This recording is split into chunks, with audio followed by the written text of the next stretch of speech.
அக்கரைப்பற்று பிரதேச செயலாளர் பிரிவில் உள்ள நுரைச்சோலையில் கட்டப்பட்ட 500 வீடுகளும் எதிர்வரும் சில மாதங்களுக்குள் மக்களுக்கு கையளிக்க அரசாங்கம் நடவடிக்கை எடுத்து வருவதாக தேசிய மக்கள் சக்தியின் பாராளுமன்ற உறுப்பினர் ஆதம்பாவா தெரிவித்தார். சுனாமியால் பாதிக்கப்பட்ட மக்களுக்கு சவுதி அரசாங்கத்தின் நிதியுதவியுடன் கட்டப்பட்ட நுரைச்சோலை வீட்டு திட்டத்திற்கு பிரதி அமைச்சரும் அம்பாறை மாவட்ட ஒருங்கிணைப்பு குழுவின் தலைவருமான வசந்த பியதீச மற்றும் அரசு அதிகாரிகள் உட்பட பலரும் நேற்று மாலை விஜயம் செய்து அங்குள்ள நிலைமைகளை பார்வையிட்டு பின்னர் ஊடகங்களுக்கு கருத்து தெரிவிக்கையிலேயே மேற்படி கருத்தினை தெரிவித்தார்.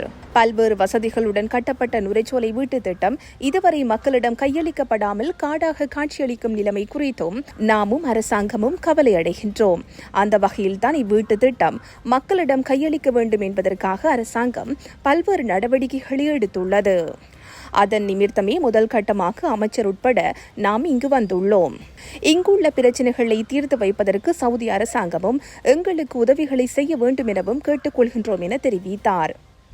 இங்கு வீடுகள், சந்தை கட்டடம், பாடசாலை, பள்ளிவாசல் மற்றும் விளையாட்டு மைதானம், பாதைகள் போன்ற அனைத்து வசதிகள் இருந்தும் கடந்த கால ஆட்சியாளர்கள் பாதிக்கப்பட்ட மக்களிடம் இவ்வீடுகளை கையளிக்காமையால் மரங்களாலும் புட்களாலும் சூழப்பட்ட வனமாக தற்போது காட்சி அளிக்கின்றமை குறிப்பிடத்தக்கது.